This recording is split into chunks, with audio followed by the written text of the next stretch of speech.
بسم اللہ الرحمن الرحیم۔ اردو خبروں کے ساتھ میں ہوں شال۔ شامل کرتے ہیں آج کی ہیڈ لائنز۔ نیب راولپنڈی نے آغا سراج درانی کو گرفتار کر لیا۔ سپریم کورٹ نے آغا سراج کو سرنڈر کرنے کا حکم دیا تھا۔ سندھ ہائی کورٹ نے درخواست ضمانت مسترد کی تھی۔ زائد اثاثوں کے کیس میں مطلوب آغا سراج کئی ہفتوں سے روپوش تھے۔ سیال کوٹ غیر ملکی فیکٹری مینیجر ملازمین کے تشدد سے ہلاک۔ ملازمین نے لاش جلا دی، فیکٹری کے باہر بھی ہنگامہ آرائی کی۔ پولیس مشتعل ہجوم کے سامنے خاموش تماشائی بنی رہی۔ وزیر اعلیٰ پنجاب کا نوٹس، آئی جی سے رپورٹ مانگ لی گئی۔ پاکستان میں ناموس رسالت کا قانون موجود ہے: طاہر اشرفی۔ طاہر اشرفی کہتے ہیں، ایک انسان کی ایسی بے حرمتی ہرگز اسلام نہیں۔ اٹارنی جنرل کا سابق چیف جج گلگت بلتستان رانا شمیم کو خط۔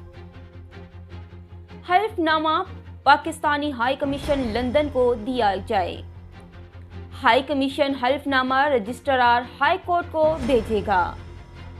رانا شمیم کا نام ای سی ایل میں ڈالنے کے لیے درخواست دائر کر دی گئی۔ توہین عدالت کیس میں فریق بنایا جائے: ایڈوکیٹ رائے نواز۔ وزیر اعظم عمران خان نے آج اسموگ سے نمٹنے کے لیے پلان کی منظوری دے دی۔ وزیر اعظم نے فضائی آلودگی پر خصوصی اجلاس بلا لیا۔